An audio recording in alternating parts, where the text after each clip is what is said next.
ഇതുവരെയായിട്ട് ഏകദേശം 5 Hulk version നമ്മൾ കണ്ടിട്ടുണ്ട്. അതിലേത് ഹൾക്കാണ് വീക്ക് ആയിട്ടുള്ളത്, ഏത് ഹൾക്കാണ് സ്ട്രോങ് ആയിട്ടുള്ളത് നമുക്ക് നോക്കാം. ഏറ്റവും വീക്ക് ആയിട്ടുള്ളത് 1978 ലുവോ ഫെറിംഗയുടെ ഹൾക്ക് വേർഷനാണ്. ഹൾക്കിന്റെ ഒരു ഫുൾ റേഞ്ച് ഈ ഒരു ഹൾക്ക് നമുക്ക് കാണാൻ സാധിച്ചില്ല. പഴയ ഹൾക്കായതുകൊണ്ട് തന്നെ വളരെ വീക്കായിട്ടാണ് അവർ കാണിച്ചത്. അടുത്തത് പ്രൊഫസർ ഹൾക്ക്. അവഞ്ചേഴ്സ് ഇൻഫിനിറ്റി വാറിന് ശേഷമാണ് ഈ ഒരു ഹൾക്ക് വേർഷൻ വരുന്നത്. ഏറ്റവും സ്മാർട്ട് ആയിട്ടുള്ള ഹൾക്ക് വേർഷൻ ഇതാണെങ്കിലും സ്ട്രോങ് ആണെങ്കിലും ഫാൻസിനിടയിൽ അധികം ഇഷ്ടമല്ലാത്ത ഒരു ഹൾക്ക് വേർഷനാണ് ഈ പ്രൊഫസർ ഹൾക്ക്. അടുത്തത് മാർക്ക് റഫല്ലയുടെ ഹൾക്ക് വേർഷൻ. വളരെ സ്ട്രോങ്ങും ഫാസ്റ്റും ഡ്യൂറബിളും ആയിട്ടുള്ള ഒരു ഹൾക്ക് വേർഷൻ ആണെങ്കിലും സിനിമ മാറി മാറി വരുമ്പോൾ ഈ ഹൾക്കിനെ അവർ വീക്കായിട്ടാണ് കാണിച്ചത്. സ്ട്രോങ് ആയിരുന്നു, പിന്നീട് വീക്കായി മാറി.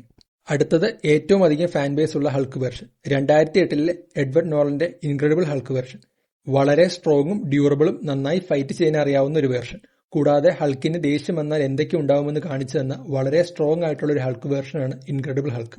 ഇനി ഏറ്റവും സ്ട്രോങ് ആയിട്ടുള്ള ഹൾക്ക് വേർഷൻ അത് 2003 എറിക് ബാനയുടെ ഹൾക്ക് വേർഷനാണ്.